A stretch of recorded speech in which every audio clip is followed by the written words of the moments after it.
가을이 온 것 같습니다. 아직 낮에도 좀 쨍쨍하지만 비 오고 나니까 날씨가 확 바뀌어 버리죠. 저는 그렇게 들려요. 이제 가을이야. 준비해 이런 것 같습니다. 이제 저녁에 또 이불을 덮어야 되는 상황까지도 오고요. 그러나 우리는 또 계절이 가면서 하나님의 섭리를 발견하고 이 가을에 또 열매 맺는 신앙의 응답들을 누리시기를 예수 이름으로 축원을 드립니다. 오늘 본문의 대화는 예수님과 바리새인들, 서기관들과의 대화가 나옵니다. 한 세 가지 정도가 나오는데, 첫 번째는 금식 기도에 대해서 나오죠. 두 번째는 새 옷에 대한 얘기가 나옵니다. 그리고 세 번째는 새 포도주에 대한 얘기가 나오죠. 가끔 불신자들도 새 포도주는 새 부대에 담아라 이런 말을 인용을 하기도 합니다. 구시대는 가고 새 시대가 왔으니까 새 사람들을 세워야 된다 이런 식으로 말하면서 인용을 하기도 합니다. 이게 무슨 말입니까? 이스라엘은 더운 나라지요. 무슨 근데 포도주를 부대에 넣느냐? 그 말이 아니고 포도주를 담는 유리 그릇을 그냥 들고 다니면 깨져요. 깨집니다. 그럴 때 부대 안에 넣어 다닌다는 것입니다. 근데 만약 낡은 부대 같으면 어떻게 됐습니까? 여러분, 포도주가 발효가 되기 때문에 부풀어 올라서 터져요. 그렇기 때문에 새 포도주는 어떻게 해요? 새 부대에 담아라 이렇게 말하는 것입니다. 그러니 아무리 바보라도 새로 포도주를 담으면 새 그릇에 담을 때는 새 부대에 넣어야 된다는 것입니다.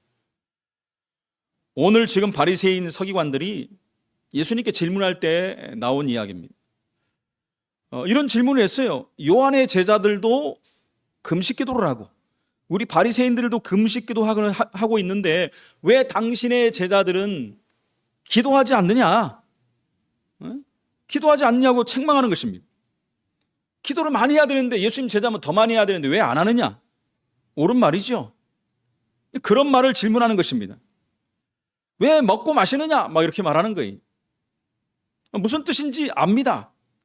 그러나 그것은 여러분 단순히 그것을 말하는 것이 아니라 예수님께 비난하기 위한 말이죠. 지난주일에도 왜 세리와 같은 사람들을 부르고 세리와 같은 사람하고 노냐, 먹고 마시냐 이런 얘기 하는 거예요.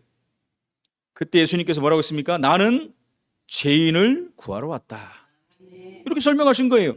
사실 죄인이라고 하는 사람도 나는 죄가 아닌데 이렇게 말하는 사람도 있죠. 성경은 분명히 말합니다. 모든 사람이 죄를 범하였으면 하나님의 영광이 이르지 없다. 의인은 없나니 하나도 없다. 난 착하게 살고 열심히 살고 나는 해를 안 끼쳤으니까 난 죄인이 아니다. 그건 그냥 자범죄를 말하는 거죠. 성경에서 말하는 죄는 창세기 3장 원죄를 말합니다. 하나님 말씀을 불순종한 죄. 하나님 말씀을 들어야 되는 인간이 사탄의 말을 들어버린 거예요.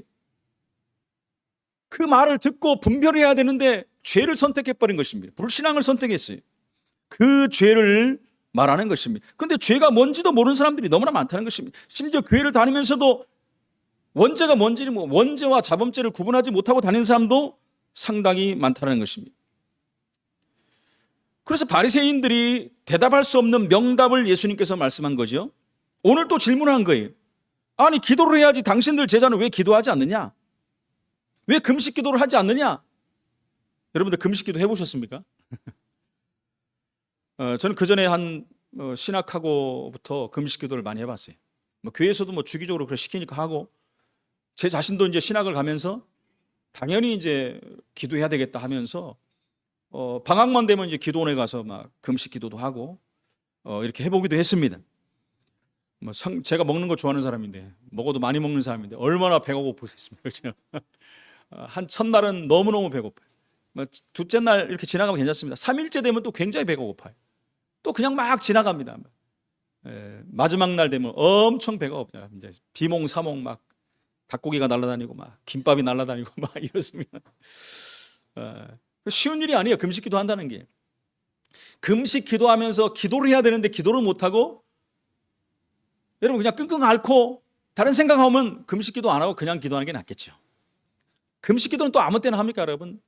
가장 중요한 일들이 벌어지거나 중요한 일을 해야 되거나 큰 문제가 왔거나 이런 일이 올 때 우리가 식음을 전폐하고 하나님을 엎드린다는 의미가 있는 거예요. 그런 거는.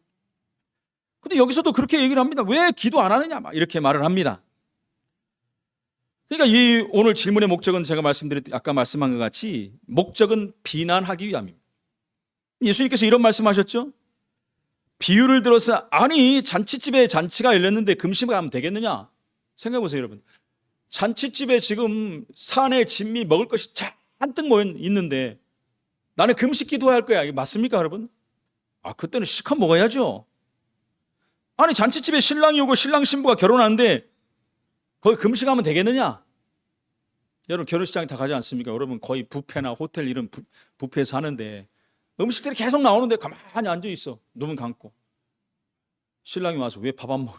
나 금식 기도하는 중이야. 왠지. 그럼 뭐하러 왔어, 그죠? 결혼식만 참석하고 가야지. 지금 잔치집에 왔으면 먹는 것이 예의라는 거예요. 그러니까 여러분 금식한다고 밥 안 먹으면 되겠느냐? 그러면서 또 이런 얘기했어요. 나중에 결혼식 다 끝나고 신랑 가고 없거든 그때 금식하라. 무슨 말이에요? 지금 예수님을 비유한 거예요. 예수님이 지금 왔다는 것은 우리를 구원하고 오신 것은 축제다, 축제. 우리 인간의 최고의 축복이다. 이 시간 축제를 즐겨야지 지금 금식하게 생겼느냐? 나중에 내가 가면은 그때 금식 기도하라. 그 얘기하는 것입니다, 여러분. 이런 의미심장한 비유를 들은 것입니다. 물론 이 말을 알아들을 수 있는 사람은 단 한 명도 없습니다. 그러면서 예수님께서 비유를 두 개를 더 들었죠. 헌옷이 구멍이 났다. 그러면 구멍난 헌옷을 깁기 위해서 다른 배가 필요하잖아요. 옷이 필요하잖아요. 그런데 그것을 할 때 새 옷의 배를 잘라갖고 헌옷을 깁겠느냐? 그거를 지금 비유로 말씀하는 거예요. 쉽게 말하면 여러분 자전거를 만들기 위해서 비행기 바퀴를 뜯어내겠느냐? 좀 비유가 이상합니다만 그런 예를 드는 거예요.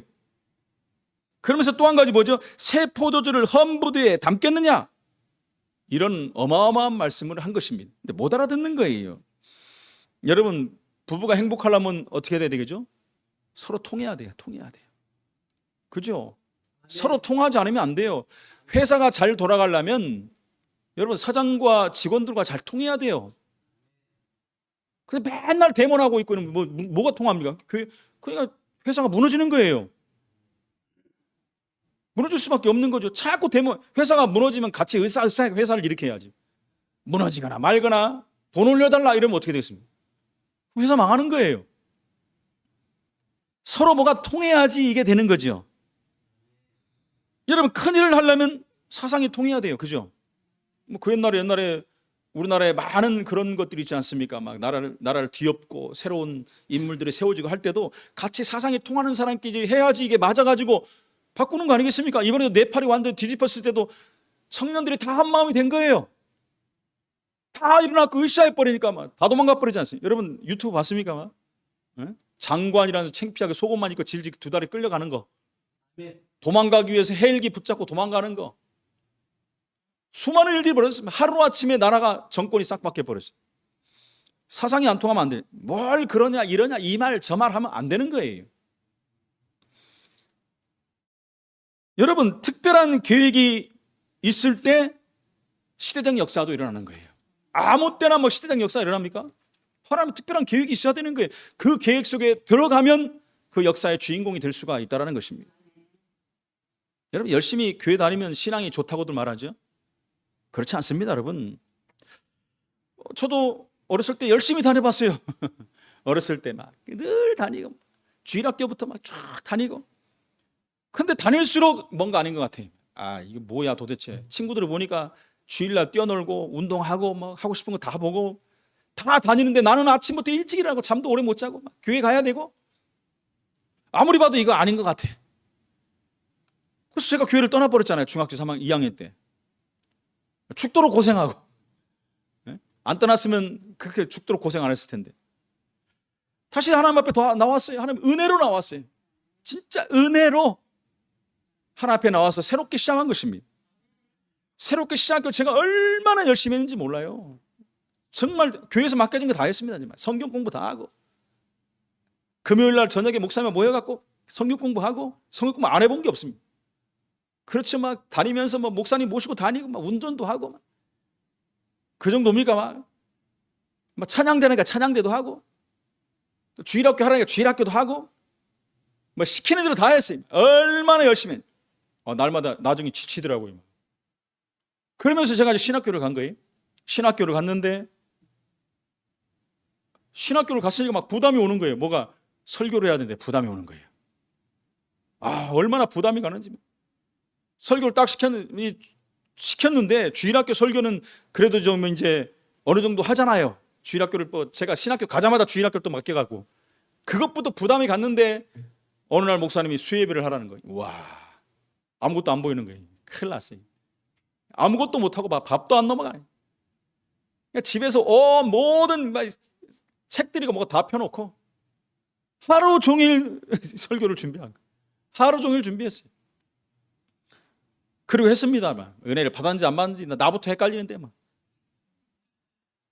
그래 다음에 또 시키는데 막 미치겠더라고요. 큰일 났다. 이게요. 시간이 가니까 계속 가니까 이게 나한테 부담이 오는 거예요. 야, 이것을 내가 평생 해야 되는데 큰일 났구나 이거. 이 설교가 부담이 가거나 할 수가 없고 뭐 기도는 할 수 있을 것 같아. 그냥 하면 되니까. 설교는 준비를 해야 되는데.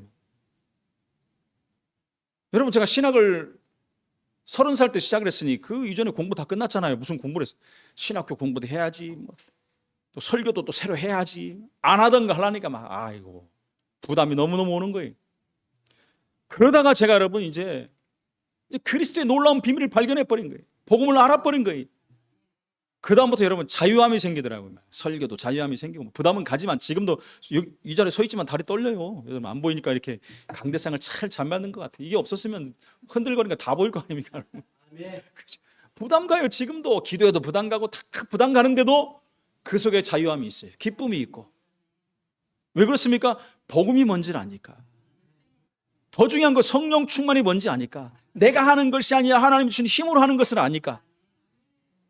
그러니까 이 모든 것을 자유함을 얻어버리니까 기쁘고 감사한 거예요. 이게 안 돼버리면 안 된다는 거예요. 그냥 교회 다녀도 흑암과 혼돈과 공허 속에 있는 거예요. 그렇죠? 근데 복음을 알았다는 것은 여러분 흑암 속에 빛이 비쳐버렸다는 거예요.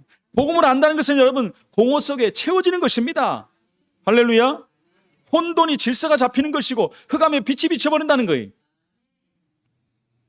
하나님께서 창세전에 구원을 준비하시고 나를 준비하셨구나. 나를 주의 종을 세우신 건 하나님이 하시겠다는 얘기 아니냐. 할렐루야. 여러분 우리 흔들리지 마시고 헷갈리지 마세요. 여러분들 부르신 건 하나님의 계획이 있어서 불렀고 지난주 말씀 아닙니까? 미래를 준비하고 다 불렀어요. 이미. 미래 여러분들 쓰시고자 하기 위해서 부르시고 한 길 가는 교회로 성도로 부르셨다는 것입니다. 그래서 확실한 우리가 오늘 세 가지 변화가 일어나는 응답을 받아야 될 줄로 믿습니다. 첫 번째 복음은 여러분 신분이 변하는 거예요. 신분. 그것을 여러분들이 확인해야 돼요. 확인하고 확신을 가져야 돼요. 내가 변했나 안 변했나 헷갈리면 안 됩니다. 노예가 여러분 노예에서 해방돼버리면 끝난 거예요. 문서 딱 해가지고 문서 줘버리면 끝나는 거예요. 너는 끝났다. 근데 헷갈려갖고 내가 진짜 해방됐나 아직도 노예 아닌가? 갔다 다시 돌아가 뭐 시킬 거 없습니까? 이런 것과 똑같아요. 완전히 자유인이 된 것입니다. 구원받았다는 것은. 그것도 내 노력으로 열심을 받았다면 이거 됐나 안 됐나 할 텐데 주의 은혜로 구원을 받아버렸어요. 그것은 운명이 변해버린 것입니다. 에베소 2장 1절로 8절에 나오지 않습니까? 허물과 죄로 죽었던 너희를 살리셨도다. 공중 권세 잡은 자를 따라다니고 세상 풍성을 쫓았던 너희가 이제 해방된 것이다. 이제 그리스도 예수 여러분 예수와 함께 하늘에 앉혀진 신분이 되어버렸다는 것이에요. 근데 우리 노력으로 한 것이나 그 은혜에 의하여 믿음으로 말미암아 구원을 받았다 그랬어요. 그것을 하나님의 선물이라고 성경은 말하고 있습니다.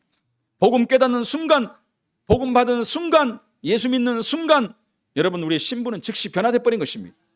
하늘 책에 생명책에 우리 이름이 기록됐다고 말했어요. 바울은 뭐라고 그러는가? 우리의 시민권은 하늘에 있는지라. 그러니까 우리는 구원받았기 때문에 이제는 옛것에 잡히지 마세요. 옛날 일 생각하지 마세요. 옛날에 어떻고 뭐 옛날에 있던 거 내가 상처가 되고 뭐 어떤 그게 뭡니까? 다 지나간 건데 내가 붙잡고 내가 힘들고 어려우면 나만 손해. 이미 끝난 거예요. 과거는 나하고 상관이 없어야 돼요. 여러분 그냥 상관이 없는 게 아니라 주님께서 끝냈다 그랬어요. 허물과 죄로 과거 죽었던 너희를 살리셨도다. 고린도서 5장 17절에 보니까 이전 것은 지나갔으니 새 것이 되었다. 이전 거 끝났어요. 새 사람이 됐다는 거예요. 여러분 우리가 복음이 뭔지 한 번만 진지하게 생각해도 답을 얻을 수 있습니다. 복음은 뭡니까? 예수가 그리스도라는 사실이에요. 우리가 절대로 해결할 수 없는 창세기 3장 원죄 문제를 끝냈다는 거예요. 모든 문제가 끝나버린 거예요. 과거, 현재, 미래 다 끝났습니다. 그리고 우리는 종에서 자유함을 얻은 사람입니다.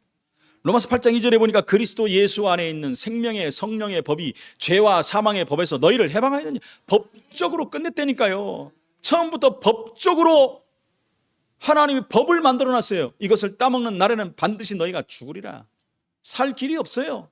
법에 걸려버렸어요. 죄의 삭은 사망이다. 그 법에 다 적용된 거, 인류 전체가. 그런데 예수님이 오셔서 이 법을 깨버렸다니까요. 그리스도 예수 안에 있는 생명의 성령의 법이 죄와 사망의 법에서 그 법에 우린 걸려 있어요. 너희를 해방하였느니라. 요한복음 8장 32절에 진리를 알지니 진리가 너희를 자유케 하리라. 진리는 그리스도 예수. 끝난 것입니다. 사망에서 생명으로 옮겨버렸어요. 사단의 권세에서 우리는 자유함을 얻었습니다. 요한에서 3장 8절에 하나님의 아들이 나타나신 것은 마귀를 멸하러 오셨습니다. 여러분, 사단에 속지 마세요. 사단이 없는 게 아니라 지금도 있습니다. 판판이 돌아다니고 있어요. 우는 사자와 같이 삼킬 자를 찾아서 두루 다니고 있다는 것입니다. 누구에게? 헷갈리는 자들에게, 시험 든 자에게, 예배 실패하는 자들에게, 언약 놓치는 자들에게. 우리는 거기서 자유함을 얻었는데도 불구하고 자꾸 영향을 받는다니까요. 완전히 해방된 줄로 믿습니다. 뿐만 아니라 지옥의 권세에서도 완전히 자유함을 얻었어요. 내가 곧 길이요 진리요 생명이니 나로 말미암지 않고는 아버지께로 올 자가 없느니라. 이미 우리는 구원받았기 때문에 하나님 만났어요. 할렐루야.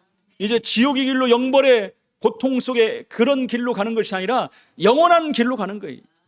그 길에 들어섰어요. 그 길에서 이탈될 수가 없습니다. 내가 곧 길인데 그 길에서 이탈될 수가 없어요. 그 한 길 가는 교회에 계신 여러분들 예수 이름으로 축원을 드립니다. 그리고 우리는 구원을 다른 이름을 주신 적이 없음을 알고 있습니다. 다른 이름 없어요. 사도행전 4장 12절에 다른 이로서는 구원 얻을 수 없나니 천하인간의 구원받을 만한 다른 이름을 우리에게 주신 적이 없다. 다른 이름 없어요. 근데 자꾸 다른 이름을 찾아다닌다니까요. 예수 믿으면서도 다른 거 찾아다니. 성경에는 그런 거 없어요. 예수 믿으면 구원받는 거예요. 끝입니다. 뭐 다른 거 없어요. 네 행위가, 네가 사는 것이, 네 꼬라지가, 이거 하나님 보시면 구원받을 자 하나도 없어요. 여기 서 있는 저부터 구원 못 받아요. 그런 거 다 하나님 말씀, 주님 말씀 안 했어요. 예수 믿으면 구원받는 거예요. 다른 이로서는 안 된다고 말했습니다. 이 신분이 변화됨을 확인하는 시간 되기를 예수 이름으로 축원을 드립니다. 두 번째, 복음은 그래서 새로운 삶이 시작되는 거예요. 이전 것 지나갔고 새 것이 됐다니까요. 그러니까 이전 일은 기억하지 마세요, 여러분. 이전 것은 여러분 앞으로 가는데 발판만 되는 거예요. 실패도 발판이 되는 것입니다, 여러분. 실패가 발판이 되는 거잖아요. 실패는 뭐라 그랬어요? 성공의 어머니예요. 성공의 어머니. 무슨 말입니까? 실패를 딛고 일어나기 때문에. 근데 실패는 성공의 어머니가 안 되고 실패는 계속 망하는 사람들이 있어요. 왜요? 그 실패 속에 들어가 있거든요. 아이고, 내가 왜 그랬나? 아이고, 재수 없어. 왜 그랬을까? 맨날 과거를 못 벗어나고 거기 있다가 망해버리는 거예요. 내가 다시는 안 그래야 되겠다, 이제는. 내가 그걸 딛고 일어나서 여부란 듯이 다시 해야겠다. 내가 힘이 없으니까 하나님 내게 힘을 주옵소서. 그러면 이길 수 있는 거 아니겠습니까? 과거에 매이지 마세요, 여러분. 그래서 우리는 완전히 회복된 사람입니다. 그래서 우리는 이제는 성화의 길로 가는 거예요. 주님 닮아가는 거예요. 닮아갈수록 여러분 세상 것을 내려놓을 수가 있다는 것입니다. 창세기 3장 15절에 여자의 후손이 뱀의 머리를 상하게 할 것이다. 그 예수님이 오셔서 뱀의 머리를 박살내버렸어요. 예배 실패하게 만들고, 그리고 하나님 앞에 서지 못하게 만들고, 기도하지 못하게 만들고, 남을 미워하게 만들고, 세상 따라가게 만드는 이 사단의 머리를 깨버렸다니까요. 출애굽기 3장 18절에 희생제사 되신 그리스도께 오셔서 십자가에서 피 흘려서 우리를 구원하셨다는 거예요. 그래서 이사야 43장 18절로 20절에 너희는 이전 일을 기억하지 말라. 옛적 일을 생각하지도 말라. 보라, 내가 새 일을 행하리라. 주님께서 새 일을 행하시는 거예요. 내가 막 뭐 해가지고 만드는 것이 아니라 주님께서 새 일을 행하신다 그랬어요. 모두 새로운 삶의 시작을 의미하는 것입니다. 복음 받은 개인이 변화되는 것입니다. 여러분, 예수님의 제자들 보십시오. 제자라고 따라다녔던 사람들이 예수님이 끌려가니까 다 도망가 버렸어요. 아무리 그래도 그렇죠, 여러분. 제자들은 남아야죠, 그죠? 자기도 끌려가서 자기도 죽을까 봐 다 도망가 버렸어요. 아니, 제자들도 다 배신해도 수제자라고 했던 베드로는 그러면 안 되잖아요. 그러니까 이제 제자라는 건 있어갖고 또 예수님이 끌려갔는데 그 또 쫓아갑니다. 거기서 걸렸잖아요. 계집종한테 걸려갖고 너 예수님 제자 아니냐 막 부인하지 않습니까? 막. 3번이나 부인, 저주하면서 부인합니다. 내가 예수님 제자면 나는 저주받을 것이다. 이 정도로. 예수님 제자들이 전부 그랬어요. 근데 이들이 여러분 마가다락방에 성령 충만을 받고 나서 어떻게 변했어요? 그 다음부터는 다 죽어버렸어요. 예수님 제자 다 도망갔던 제자들이 전부 여러분 순교했다는 사실을 아십니까, 여러분? 여러분 완전히 변해버린 거예요. 저와 여러분들이 구원받고도 왜 안 변합니까? 성령 충만의 기준이 돼야 돼요. 성령 충만 어떻게 받으면? 믿음으로 받아야 돼요. 무조건 받는 게 아니라 말씀의 언약을 붙잡고 성령 충만 받아버리면 권능 받고 증인이 되는 거예요. 예수님의 제자들 다 그렇습니다. 사도 바울 그렇지 않습니까? 이스라엘의 차세대 최고의 지도자예요. 최고 잘 나가는 사람이에요. 이 사람이 신앙까지 좋아가지고 그 당시에 이단이었던 예수 믿는 사람들을 잡아서 넘겨주는 일에 앞장선 사람이에요. 그것이 당연하다고 생각한 거예요. 하나님 믿는 사람으로서 하나님 여호와 이름을 망령퇴하는 사람들이 이단들 아닙니까? 그 일을 하러 가다가 다메섹 도상에서 예수님을 만나버렸네.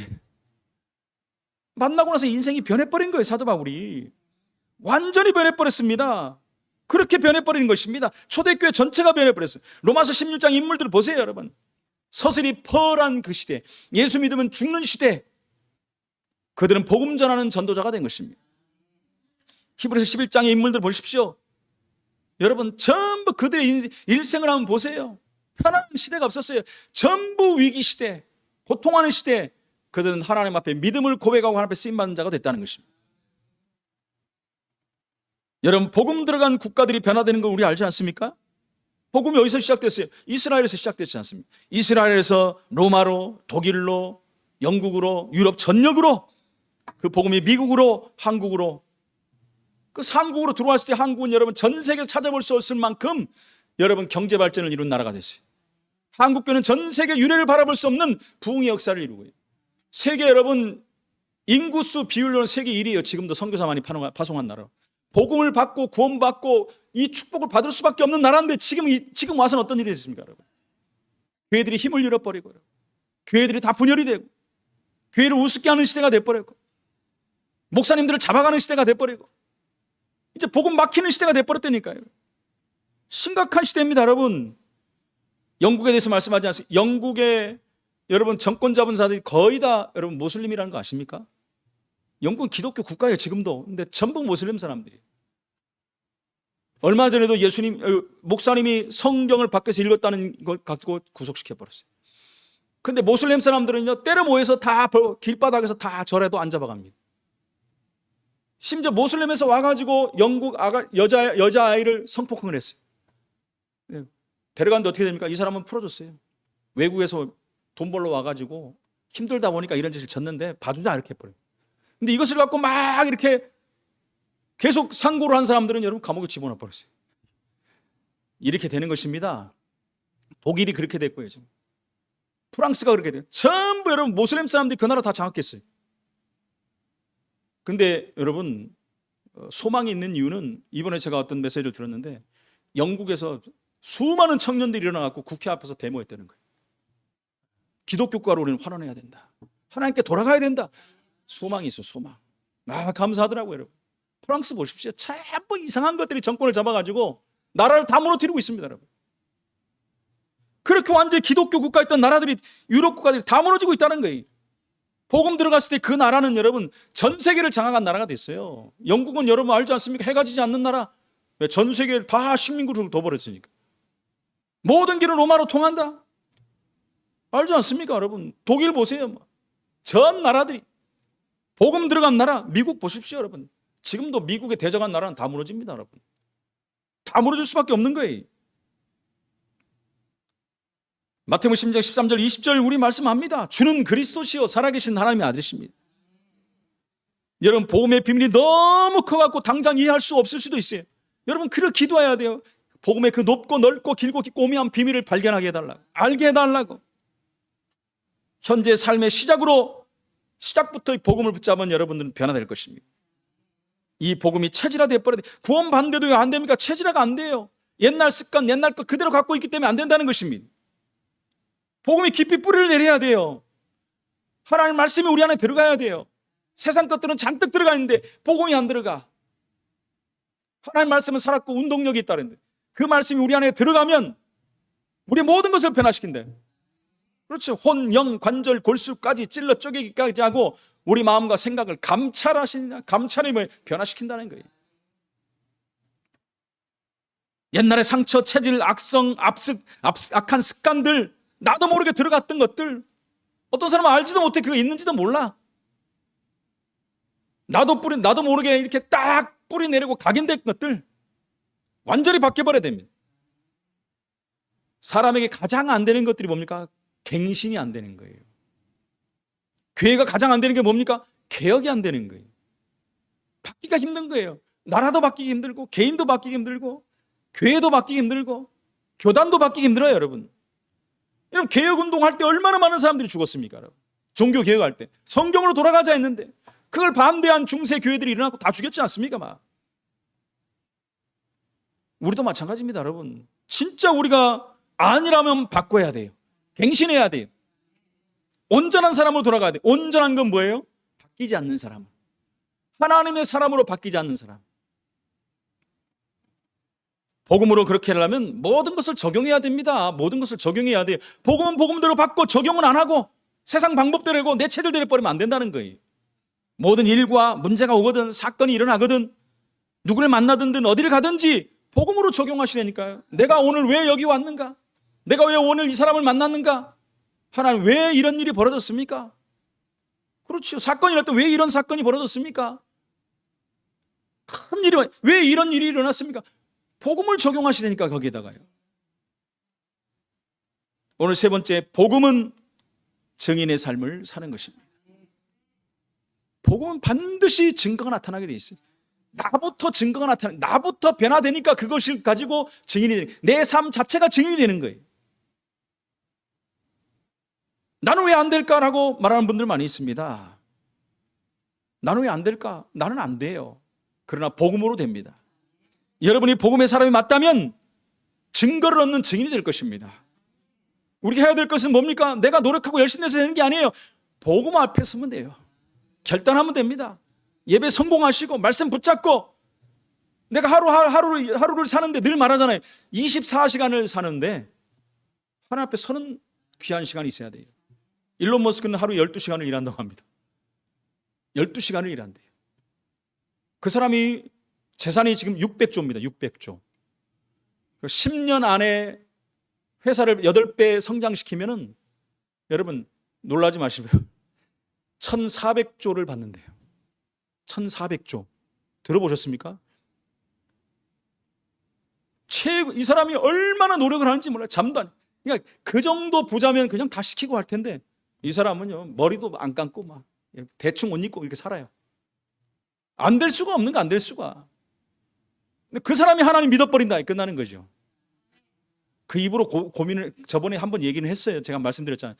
하나님 인정한다. 하나님 믿어야 된다. 그렇지요. 근데 이게 진짜 믿었는지 안 믿었는지 모르지만은 진짜 그분이 하나님을 안다면 굉장한 사람이 될 겁니다. 지금도 굉장한 사람인. 근데 굉장한 사람으로 가다 말아버립니까? 하나님 만나지 못하기 때문에. 스티브 잡스가 그렇게 잘 나가다가 젊은 나이에 갔잖아요. 그죠? 이유가 있을 수 있습니다. 하나님 만났어야 하는데 못 만나요. 그 사람이 이상한 종파에 들어갔다는 얘기를 들었습니다. 제가. 안 되는 거죠. 하나님 아니고는 안 되는 것입니다. 바뀔 수가 없어요. 하나님 자녀라면 반드시 증거가 나타나는 것입니다. 이미 우리에게 그 증거가 와 있다니까요. 그래서 증인의 삶은 믿음으로만 가능한 겁니다. 감람산에 40일이 삶을 바꿔버렸잖아요. 초대교회 성도들을. 안 바뀌는데 절대 안 바뀌는데 바뀌어버렸어요. 예수님 말 예루살렘 떠나지 말고 내게 약속한 것을 기다려라.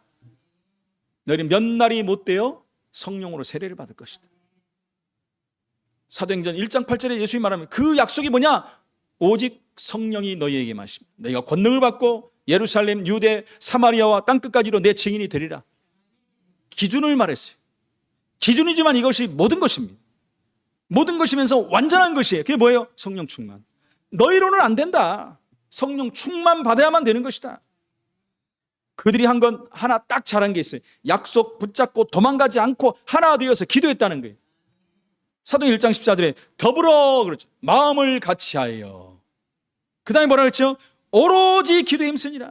여기에 중요한 단어들이 다 들어가 있습니다. 더불어 같이하여 오로지 힘썼다. 우리 교회가 이렇게 되면 하나님 역사하실 것입니다. 하나 되어야 돼. 하나의 복음 가지고 하나 되어서 기도하면 하나님이 역사하실 줄로 믿습니다. 그랬더니 사도행전 2장 1절로 47절에 하나님의 응답을, 지구가 생겨나고 첫 응답을, 이렇게 완벽한 응답을 주셨어요. 첫 응답이 뭡니까? 성령 충만의 응답. 성령 충만 받으니까 여러분 말씀이 성취돼 버려요. 제자가 일어나요. 세계복음화의 문이 열려요. 아니 가서 전해도 되는데 다 와버렸어요. 15나라가 와서 복음을 들어버렸어요. 현장이 바뀌고 교회가 바뀌고 개인 바뀐 건 이유도 아니고요. 다 바뀌어버렸습니다. 하나님이 그런 응답과 증거를 주신 것입니다. 그냥 되는 게 아니에요. 약속의 말씀을 붙잡고 하나 되어 기도할 때 하나님이 이렇게 하셨다는 거예요. 그래서 그들은 그 증거를 가지고 바로 증인으로 선 거예요. 사도행 3장 1절로 10절에 나오지 않습니까? 그러잖아요. 제9시 기도 시간에 기도하러 가다가 하나님이 증인으로 만들어버린 거예요. 옛 사람들이 증인 되려고 한 것도 하나님 만들어버려서 기도하러 가는데 안진뱅이 만난 거예요. 그냥 지나가면 되는데 또 건듭니다. 이 하나님의 역사예요. 주권. 한 번 줍시오 이거예요. 그러니까 베드로가 주목하여 바라봤다. 옛날에 바라보지도 않았는데. 그러면서 뭐라 합니까? 은과 금은 내게 없는데 더 큰 것, 더 엄청난 것, 너를 살릴 답이 내게 있다. 내게 있는 것으로 내게 주노니 나사렛 예수 그리스도를 걸어라. 하나님이 역사를 하나요? 이 사람이 걷는 정도가 뛰어다니면서 하나님을 찬양했다 그랬어요. 그러니까 여러분 유대, 사마리아, 유대와 예루살렘 왕궁에 다 소문이 나버린 거예요. 증거. 이 7지역에 하나님 이런 증거를 주실 줄로 믿습니다. 결론입니다. 복음은 우리가 알고 있는 그런 거 아닙니다. 바리새인이 알고 있는 그런 정도가 아닙니다. 생을 걸 가치가 있는 것이 복음이에요, 여러분. 바울이 그렇지 않습니까? 바울이 이 예수 그리스도를 발견하고 뭐라고 그랬습니까? 빌보 3장 1절에 20절에 내 주 예수 그리스도를 아는 지식이 가장 고상하다. 그전에 난 다른 건지 알았더니 이게 아니다. 그건 내가 가졌던 모든 것은 그리스도를 알고 났더니 이거 배설물도 안 된다. 배설물도 안 된다. 나는 이제 그 안에서 그분께 발견되기를 원한다. 사람들은 다 사람에게 발견되기, 사람들이 인정받기 원하지 않습니다. 그러면서 그리스도 예수께 붙잡힌 바 된 그것을 나는 붙잡으러 간다. 삶의 이유를 발견해 버렸어요. 주님께 발견된 거 붙잡으러. 그게 뭡니까? 세계복음 아닙니까? 그러면서 표대를 향하여 예수 그리스도 안에서 하나님이 위에서 부르신 부름의 상을 위해서 달려간다. 다 달려간다는 표현을 했어요. 그리고 우리의 시민권은 하늘에 있는지라. 결론 난 인생이라는 거예요. 내가 이 땅에 살아야 될 이유를 아는 거예요. 그래서 바울은 여러분 한 번도 뒤돌아보지 않고 1차, 2차, 3차 전도 선교 여행을 한 거예요. 세계를 뒤집어 버린 거예요. 가는 곳마다. 그리고 마지막으로 다 하고 나서 디모데후서 1장 그 뒤에 나오지 않습니까? 후세. 디모데에게 마지막으로 이제 예언과도 같은 말을 한 거예요. 나의 달려갈 길 다 달려가고. 그렇잖아요. 난 달려가노라 했는데 다 달려갔대요. 이제는 달려가면 난 믿음을 지켰다는 거예요. 다 끝난 거예요 이제.